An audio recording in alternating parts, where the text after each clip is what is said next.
ಅವರಿಗೆ ಸಿನಿಮಾದ ಕತೆ ತಗೊಂಡೋಗಿ ವಿನೋದ್ ಅವ್ರಿಗೆ ಹೇಳಿದಾಗ ಈ ತರದೊಂದು ಕನ್ಸಿದೆ ಸರ್, ಈ ಸಿನಿಮಾ ಮಾಡೋಣ ಅಂತ ಅವ್ರ ಕಡೆಯಿಂದ ಬಂದಂತ ರೆಸ್ಪಾನ್ಸ್ ಏನಂತ, ಯಾಕಂದ್ರೆ ಅವ್ರದೊಂದು ಸೆಟಪ್ ಸಿನಿಮಾಗಳೇ ಬೇರೆ ಇದೆ. ಆಕ್ಚುಲಿ ಈ ತರದೊಂದು ರಿಯಲಿಸ್ಟಿಕ್ ಒಂದು ಪೀರಿಯಡಿಕ್ ಡ್ರಾಮಾ ಮಾಡ್ಬೇಕು ಅಂದ್ರೆ ಬಹಳ ಟ್ರೈ ಮಾಡ್ಬೇಕಂದ್ರೆ ತರಬೇತಿ ಬೇಕಾಗುತ್ತೆ. ಯಾಕಂದ್ರೆ ಏನೋ ಬಲರಾಮನಾಗಿ ಇರುವಂತದಾಗ್ಲಿ ಆತ ಇತಿಹಾಸ ಆಗ್ಲಿ ಎಲ್ಲ ತಿಳ್ಕೊಳಕ್ ಒಂದಷ್ಟು ಟೈಮ್ ಬೇಕಾಗುತ್ತೆ. ಏನ್ ಹೇಳಿದ್ರು ಅವರು? ಸರ್ ಇಲ್ಲ, ನಾನು ವಿನೋ ಸರ್ಗೆ ಒಂದು ಸರ್ಪ್ರೈಸ್ ಗಿಫ್ಟ್ ಇದೆ, ನೀವೇನು ಕೇಳಕ್ ಹೋಗ್ಬೇಡಿ ಹೇಳಕ್ ಹೋಗ್ಬೇಡಿ ಅಂತ ಹೇಳಿದ್ದೆ. ಸರ್ ಬ್ಯಾಕ್ ಎಂಡ್ ಅಲ್ಲಿ ನಾನು ಎಲ್ಲ ಟೀಮ್ ಸೆಟಪ್ ಮಾಡ್ಕೊಂಡೇ ಹೋಗಿದ್ದು ಅವ್ರ ಹತ್ರ. ನಾನು ಇಂಟ್ರಡಕ್ಷನ್ ಏನು ಕೊಡ್ಲಿಲ್ಲ. ನಾನು ಚೈತನ್ಯ ಸರ್ ಹತ್ರ ಕೂತ್ಕೊಂಡೆ, ಕತೆ ಕೂತ್ಕೊಂಡು ಒಂದಿಷ್ಟೆಲ್ಲ ಇಂಟರ್ವ್ಯೂಸು ಇವ್ರನ್ನೆಲ್ಲ ಮೀಟ್ ಮಾಡೋದು, ಕತೆ ರೆಡಿ ಆಗೋಯ್ತು. ಇಮಿಡಿಯೇಟ್ ವಿನೋದ್ ಸರ್ ಹತ್ರ ಹೋಗಿ ಹಿಂಗ್ ಸಿನಿಮಾ ರೆಡಿ ಇದೆ, ನೀವು ಮಾಡಕ್ ರೆಡಿ ಇದ್ದೀರಾ ಅಂತ ಕೇಳಿದ್ದು ಇಷ್ಟೇನೆ. ಅವರು ಒಂದ್ ಸ್ವಲ್ಪ ದಿನ ಡೈಜೆಸ್ಟ್ ಆಗ್ಲಿಲ್ಲ ಅವ್ರಿಗೆ. ಹೌದಾ, ಚೈತನ್ಯ ಸರ್ ಮಾಡ್ತಿದಾರಾ, ಈ ತರದೊಂದು ಕ್ಲಾಸ್ಗಳು ಸಿನಿಮಾ ಮಾಡ್ತಾ ಇದೀವಾ, ನಾನು ಸೆಟ್ ಆಗ್ತೀನಾ, ಹೇಗನ್ಸತ್ತೆ ಅಂತ. ಕೆಲವೊಂದಿಷ್ಟು ವಿಡಿಯೋಗಳು ನಮ್ಮ ಹತ್ರ ಇದ್ದಿದ್ನ ಅವ್ರಿಗೆ ತೋರಿಸಿ ಹೇಳಿದಾಗ, ಇಲ್ಲ ನಾನು ಇದು ಮಾಡ್ಲೇಬೇಕು, ನಾನು ಇದು ಮಾಡೇ ಮಾಡ್ತೀನಿ. ತುಂಬಾ ಒಂದು 25ನೇ ಸಿನಿಮಾ ಅವ್ರದ್ದು, ಸೊ ಅದೊಂದು ಸ್ಪೆಷಲ್ ಅಲ್ವಾ. ಆಮೇಲೆ ನನಗೂ ಅವ್ರಿಗೂ ಇದ್ದಂತ ಇದು ಮ್ಯೂಸಿಕ್ ನೋಡ ಚೆನ್ನಾಗಿ ಯಾವಾಗ್ಲೂ ಕಾರಲ್ಲಿ ಕೇಳ್ತಾ ಇದ್ದು, ಅದೊಂದು ದೊಡ್ಡಷ್ಟು ನನಗೆ ಟಾಸ್ಕ್ ಆಯ್ತು. ಸಂತೋಷ್ ನಾರಾಯಣ ಅವ್ರನ್ನ ಕರ್ಕೊಬಂದು ಸೇಮ್ ಒಡ ಚೆನ್ನೈ ಕಬಾಲಿ ಅದೇ ಟಿಂಟ್ ಬೇಕು ಅಂದ್ಬಿಟ್ಟು ಅದೇ ಮ್ಯೂಸಿಕ್ ಬಂತು. ನೀವು ನಂಬಲ್ಲ ಸರ್, ಫಸ್ಟ್ ದಿನ ನೀವೇನಾದ್ರು ನೋಡಿದ್ರೆ ಹತ್ತತ್ರ ಒಂದು 12ರಿಂದ 14 ಸ್ಪೀಕರ್ ಆಕ್ಟಿವ್ ಆಗಿರುತ್ತೆ. ಯಾವ್ಯಾವ ಮೂಲೆಯಿಂದ ಮ್ಯೂಸಿಕ್ ಬರುತ್ತೋ, ಯಾವ್ಯಾವ ಮೂಲೆಯಿಂದ ಏನೇನ್ ಆಗುತ್ತೋ ಅದು ಎಕ್ಸ್ಪೀರಿಯನ್ಸ್ ಮಾಡಕ್ ಥಿಯೇಟರ್ ಬರ್ಲೇಬೇಕು ಸರ್. ಯಾವ್ದೋ ಒಂದು ಫೋನ್ ಎಲ್ಲ ಟಿವಿಲಿ ಕುತ್ಕೊಂಡ್ರೆ ಎಕ್ಸ್ಪೀರಿಯನ್ಸ್ ಸಿಗಲ್ಲ.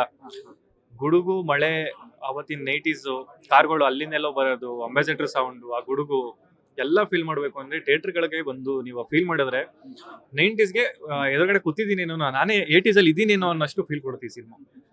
ಕನಸು ಕಾಣೋದು ಒಂದಾದ್ರೆ ಅದನ್ನ ನನ್ಸ್ ಮಾಡೋದು ಬಹಳ ಕಷ್ಟದ ವಿಚಾರ. ಯಾಕಂದ್ರೆ ಆ ದಿನಗಳ ಸಿನಿಮಾಗಳು ನೀವ್ ಹೇಳಿದ್ರೆ 100-150 ಸರಿ ಸಿನಿಮಾ ನೋಡಿದೀನಿ ಅಂತ, ಆ ಕ್ಯಾರೆಕ್ಟರ್ಗಳನ್ನ ಮತ್ತೆ ನಿಮ್ ಸಿನಿಮಾದಲ್ಲಿ ಹಾಕೊಳ್ಳೋದಿಲ್ಲ, ಬಹಳ ಕಷ್ಟ ಇರುತ್ತೆ. ಯಾಕಂದ್ರೆ ಬೇರೆ ಬೇರೆ ಇಂಡಸ್ಟ್ರಿ ಇರ್ತಾರೆ, ಅವ್ರೆಲ್ಲ ವಾಪಸ್ ಕರ್ಕೊಂಡ್ಬಂದು ಇವತ್ತಿನ ರೇಟಿಗೆ ಅವ್ರ ಬೇಡಿಕೆಗಳೇನಿರುತ್ತೆ ಅದೆಲ್ಲ ಅನ್ಕೊಳ್ಳೋದಿಲ್ಲ, ಬಹಳ ಕಷ್ಟದ ವಿಚಾರ. ನೀವು ತಗೊಂಡಾಗ ಮತ್ತೆ ಇದ್ರ ಸೀಕ್ವೆಲ್ ತರದೊಂದು ಸಿನಿಮಾ ಅಂತಂದಾಗ ಏನ್ ಹೇಳಿದ್ರು, ಏನೆಲ್ಲ ಕಷ್ಟಗಳಿತ್ತು ಅಂತ? ಸರಿಲ್ಲ ಅಂದ್ರೆ ನಾನು ಏಜ್ ಕೇಳ್ತಿದಂಗೆನೆ ಮಾಡಕ್ ಆಗುತ್ತಾ ಅವ್ರ ಕೈಲಿ, ಬಿಕಾಸ್ ಯಾಕೆಂದ್ರೆ ಡೈರೆಕ್ಟರ್ ಸರ್ ಒಂದು ಆ ದಿನಗಳಿಂದ ಒಂದ್ 8-10 ಜನ ಲಾಂಚ್ ಆಗ್ತಾರೆ ಈ ಸಿನಿಮಾ ಆ ದಿನಗಳಿಂದ. ಇವತ್ತು ಅವರೆಲ್ಲ ಸೂಪರ್ ಸ್ಟಾರ್ಸ್. ನಮ್ ಸಿನಿಮಾದಲ್ಲಿ ಹತ್ತತ್ರ 4 ಜನ ನ್ಯಾಷನಲ್ ಅವಾರ್ಡ್ ವಿನ್ನರ್ಸ್ ಇದ್ದಾರೆ. 4 ಜನ ಟೆಕ್ನಿಷಿಯನ್ಸ್ ಇಂದ ಹಿಡಿದು ಆಕ್ಟರ್ಗಳಿಂದ ಹಿಡಿದು 4 ಜನ ನ್ಯಾಷನಲ್ ಅವಾರ್ಡ್ ವಿನ್ನರ್ಸ್ ಇದ್ದಾರೆ.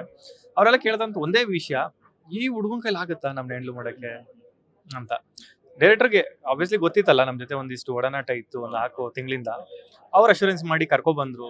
ಸರ್ ನೀವು ನಂಬಲ್ಲ, ಒಂದು ಸೆಟ್ ನ ನೋಡ್ತಾ ಇದ್ರೆ ಈಚ್ ಕಡೆಯಿಂದ ಸೆಟ್ ಒಳಗೆ ಹೋಗೋದ್ ಬೇಡ, ಈಚಿನ ನಿಂತ ನೋಡ್ತಾ ಇದ್ರೆ ಒಂದೇನೋ ಬಾಹುಬಲಿ ತರದ ಒಂದು ಸಿನಿಮಾನು, ಅಷ್ಟು ಜನ, ಅಷ್ಟು ಒಡನಾಟ, ಅದೊಂದು ಸಂಭ್ರಮನೇ ಬೇರೆ ಇತ್ತು. ಒಂದು 82 ದಿನ ನಾವು ಒಂದು ಹಬ್ಬದ ಊಟ ತರ ಹಬ್ಬ ತರ ಸೆಲೆಬ್ರೇಟ್ ಮಾಡಿದ್ವಿ ಶೂಟಿಂಗ್ ನೇನೆ. ಬಹಳ ಖುಷಿ ಆಗುತ್ತೆ ಸರ್. ಆಶೀಶ್ ವಿದ್ಯಾರ್ಥಿ ಸರ್ ಆಗಿರ್ಬೋದು, ಅತುಲ್ ಕುಲಕರ್ಣಿ ಆಗಿರ್ಬೋದು, ಪ್ರಿಯಾನಂದ್ ಸರ್, ಅವ್ರವ್ರ ಪಾತ್ರೆಗೆ ಅವರೆಲ್ಲ ಸೂಪರ್ ಸ್ಟಾರ್. ಈಚ್ ಕಡೆ ಅವ್ರ ಒಬ್ಬೊಬ್ರನ್ನ ಇಟ್ಕೊಂಡು ಸಿನಿಮಾ ಮಾಡ್ತಾರೆ. ನಾವು ಒಂದೇ ಸಿನಿಮಾದಲ್ಲಿ ಇಷ್ಟು ಜನ ಹಾಕೊಂಡು ಮಾಡಿದಿರಿ, ಅದೇ ಟಾಸ್ಕ್. ಸೊ ತುಂಬಾ ಹೆಮ್ಮೆ ಇದೆ ಸರ್. ಫಸ್ಟ್ ಪ್ರೊಡಕ್ಷನ್ ಅಲ್ಲೇ ಎಲ್ಲರೂ ಹೇಳ್ತಾ ಇರೋದು ಅದನ್ನೇ, ಏನೋ ನಿಮ್ದು 10ನೇ ಸಿನಿಮಾನು 5ನೇ ಸಿನಿಮಾ ಅಷ್ಟು ಹೈಪ್ ರೇಟ್ ಮಾಡ್ಬಿಟ್ಟಿದ್ದೀರಾ. ಅದೆಲ್ಲದಕ್ಕೂ ಥ್ಯಾಂಕ್ಸ್, ನಿಮ್ಗಳಿಗೆ ಥ್ಯಾಂಕ್ಸ್ ಹೇಳ್ಬೇಕು ಸರ್. ನಿಮ್ಗಳ ಮುಖಾಂತರನೇ ನಾವು ರೀಚ್ ಆಗಕ್ಕೆ ಕಾರಣ ಆಗೋದು. Thank you sir.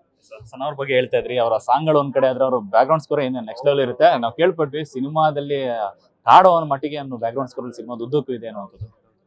ಸರ್ ನೀವು ಥ್ಯಾಂಕ್ಸ್ ಅಂದ್ರೆ ಸ್ಪೆಷಲ್ ಥ್ಯಾಂಕ್ಸ್ ಇಂದ ಸ್ಟಾರ್ಟ್ ಆದ್ರೆ ಸಿನಿಮಾ ವೈಲಿನ್ ಅದೆಲ್ಲೆಲ್ಲಿಂದ ಯಾವ ಇನ್ಸ್ಟ್ರೂಮೆಂಟ್ಸ್ಗಳು ಬರುತ್ತೆ ಅನ್ನೋದೇ ಎಕ್ಸ್ಪೆಕ್ಟ್ ಮಾಡೋಕ್ಕಾಗಲ್ಲ.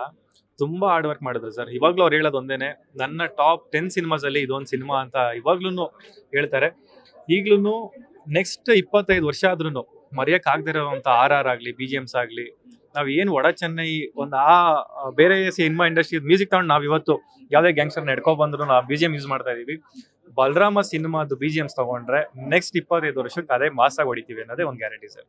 ಎಲ್ಲೊಂದ್ ಕಡೆ ಸರ್ ನಿಮ್ ಯೋಚನೆ ಇದೆಲ್ಲ ಅಂದ್ರೆ ಆ ದಿನಗಳು ಬಂದು ಕಲ್ಟ್ ಕ್ಲಾಸಿಕ್ ಅಂತ ಹೇಳ್ತೀವಲ್ಲ, ಒಂದು ಕಡೆ ಯೋಚನೆ ಮಾಡಿದ್ರೆ ವಡ ಚೆನ್ನೈ ಅಂತ ಸಿನಿಮಾಗಳು ಇನ್ಸ್ಪಿರೇಷನ್ ಈ ಸಿನಿಮಾನ. ಯಾಕಂದ್ರೆ ನಾರ್ತ್ ಚೆನ್ನೈ ಏನಿದೆ ಅದ್ರಲ್ಲಿ ಇಟ್ಕೊಂಡು ಈ ತರದೊಂದು ಸಿನಿಮಾ ಮಾಡೋದೊಂದು ಯೋಚನೆಗೆ ಆ ದಿನಗಳ ಕಾರಣ ಆಗಿದೆ. ಸೊ ಈ ತರದೊಂದು ಸಿನಿಮಾ, ಈ ತರದೊಂದು ಅಧ್ಯಾಯ ಮತ್ತೊಂದಷ್ಟು ಸಿನಿಮಾಗಳಿಗೆ ಕಾರಣ ಆಗುತ್ತೆ ಅಂತ ಬಲರಾಮನ್. ಡೆಫಿನೆಟ್ಲಿ ಸಂತೋಷ್ ಸರ್ ಹೇಳಿದಂತ ಮಾತು ಮೊನ್ನೆ ಏನ್ ಹೇಳಿದ್ರು, ಕೆಲವೊಂದು ಸಿನಿಮಾ ಬೇಡ ಹೆಸರುಗಳು, ಕೆಲವೊಂದು ಸಿನಿಮಾ ಈ ತರ ಮಾಡಿದ್ರೆ ಇನ್ನೂ ಚೆನ್ನಾಗಿರೋ ಹೋಗ್ಬಿಟ್ಟಿರೋದು. ಈ ಸಿನಿಮಾ ಇನ್ಸ್ಪೈರ್ ಆಗಿ ತಗೊಂಬೇಕಿತ್ತು ಆಕ್ಚುಲಿ, ಆ ಲೆವೆಲ್ಗಿದೆ. This is what I expect to do ಅಂತ ಹೇಳಿದ್ರು. ಅಂದ್ರೆ ಇದು ಬೇಕಿತ್ತು ನನಗೆ ಸರ್. ಅವ್ರ ಕೈಗಳಿಗೆ ಅದೊಂದು ಒಳ್ಳೆ ವಿಜುವಲ್ ಸಿಕ್ಕಿದ್ರೆ ಅಲ್ವಾ ಸರ್ ಅವ್ರಿಗೂ ಒಂದು ಥಾಟ್ ಬೇರೆ ಎಲ್ಲ ಬರೋದು. ಸರ್ ಒಂದೊಂದು ಸೀನ್ ನೋಡ್ತಿದ್ರು, ಅದು ಮಾಡೋಣ ಇದು ಮಾಡೋಣ ಸರ್. 3 ಗಂಟೆ ರಾತ್ರಿ 4 ಗಂಟೆ ರಾತ್ರಿಯಲ್ಲೆಲ್ಲ ಕುತ್ಕೊಂಡು ನನಗೆ ಟ್ಯೂನ್ ಕಳ್ಸೋರು. ಎದಳ್ರಿ ಮಲ್ಕೊಂಬಿಡ್ರಿ ಕೇಳಿಸ್ಕೊಳ್ರಿ, ಅಲ್ಲಿದ್ದೀನಿ UK-ಲಿದ್ದೀನಿ, ಅಲ್ಲಿ ಸ್ಟುಡಿಯೋಗೆ 4 ಗಂಟೆ ರಾತ್ರಿಗೆ ಎದ್ದು ಹೊಂಟೋಗ್ಬಿಡೋರು. ನೋಡಿ ಇಲ್ಲಿ ಎಲ್ಲ ಸ್ಪೀಕರ್ಸ್ ನೋಡಿ, ಇಲ್ಲಿ ಹೆಂಗ್ ಆಕ್ಟಿವ್ ಆಗಿದೆ ನೋಡು, ಮಲ್ಕೊಂಬೇಡ, ಈ ಸಿನಿಮಾ ಎಲ್ಲೋ ತಗೊಂಡೋಗ್ಬಿಡುತ್ತೆ, ಎದಳು ಕೆಲಸ ಮಾಡೋಣ. ಯಾರಿಲ್ಲ ಸಾಂಗು ಅಷ್ಟೇ 4:15 ನಾನು ಕಳ್ಸಿದ್ದು ಫೈನಲ್ ಟ್ಯೂನು. ಸೊ ಆ ಮಟ್ಟಕ್ಕೆ ಸಪೋರ್ಟ್ ಸಿಕ್ತು. ಆಮೇಲೆ ಕಲ್ಕಿ ಪಾರ್ಟ್ 2 ಮಾಡ್ತಾ ಇದ್ದಾರೆ ಅಂತ ವ್ಯಕ್ತಿ ನಮ್ಮ ಕನ್ನಡಕ್ಕೆ ಫಸ್ಟ್ ಟೈಮ್ ಬಂದು ನಮ್ಮ ಸಿನಿಮಾಗೆ ಸಪೋರ್ಟ್ ಮಾಡ್ತಾ ಇದ್ದಾರೆ ಅಂದ್ರೆ ನಾವ್ ಇನ್ನೇನ್ ಹೇಳಕ್ ಇಷ್ಟ ಆಗುತ್ತೆ ಸರ್. ಹತ್ತತ್ರ ಒಂದು 10-15 BGMs ಒಂದಕ್ಕೂ ಮೋಸ ಆಗಲ್ಲ ಸರ್. ಅಷ್ಟೂನು ತಲೆಯಲ್ಲಿ ಕುತ್ಕೊಂಡ್ಬಿಡುತ್ತೆ, ಅಷ್ಟೂನು ನಮ್ ಗುಮ್ತಾನೆ ಇರುತ್ತೆ. ಥಿಯೇಟ್ರಿಂದ ಈಚೆ ಬಂದ್ರೆ ಅದೇ ಹೋಗ್ತಾ ಇರುತ್ತೆ, ಒಂದ್ ವಾರ ಪೂರ ಅದೇ ಇದ್ರಲ್ಲಿ ಇರ್ತೀವಿ. ಇನ್ನೆರಡು ದಿನಗಳಷ್ಟೇ ಬಾಕಿ ಇರುವಂತದ್ದು ಮೊದಲ ಚೊಚ್ಚಲ ನಿರ್ಮಾಣ. ಸೊ ಎಲ್ಲೋ ಒಂದ್ ಕಡೆ ಅದೊಂದೆಲ್ಲ ಮಿಕ್ಸ್ಡ್ ಒಂದು ಎಮೋಷನ್ಸ್ ಇರುತ್ತೆ. ಒಂದ್ ಕಡೆ ಭಯ, ಇನ್ನೊಂದ್ ಕಡೆ ಖುಷಿ, ಆದಷ್ಟು ಬೇಗ ಬರ್ತಾ ಇದೀವಿ ಅಂತ.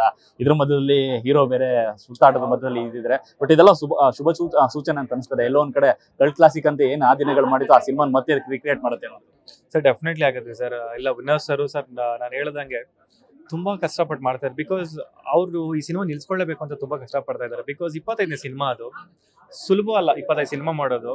ಡೇ ಅಂಡ್ ನೈಟ್ ಮೊನ್ನೆಲ್ಲ ಫೈರ್ ಕ್ಯಾಂಪ್ ಮುಗಿಸ್ಕೊಂಡ 3 ಗಂಟೆ 4 ಗಂಟೆ ಬೈಕ್ ರೈಡ್ ಮಾಡ್ಕೊಂಡು ಬರ್ತಾ ಇದ್ದಾರೆ. ಆಮೇಲೆ ಸ್ವಲ್ಪ ನ್ಯೂಸ್ ಬೇರೆ ತರ ಆಗ್ತದೆ, ಬಟ್ ಯಾವುದೂ ಇಲ್ಲ ಸರ್, ಏನೂ ಆಗಿಲ್ಲ.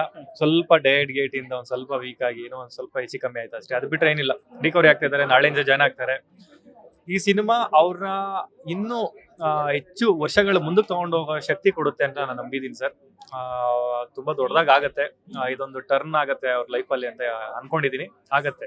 Thank you so much sir. ಅವ್ರಿಗೆ 25ನೇ ಸಿನಿಮಾ, ನಿಮ್ಗೆ ಮೊದಲ ಸಿನಿಮಾ, ನಿಮ್ಗೂ ಒಂದು ದೊಡ್ಡ ಮಟ್ಟದ ಕಲ್ಟ್ ಕ್ಲಾಸಿಕ್ ಪ್ರೊಡ್ಯೂಸರ್ ಅಂತ ಆಗ್ಲಿ. ಆಲ್ ದಿ ಬೆಸ್ಟ್, ಒಳ್ಳೆದಾಗಲಿ. Thank you.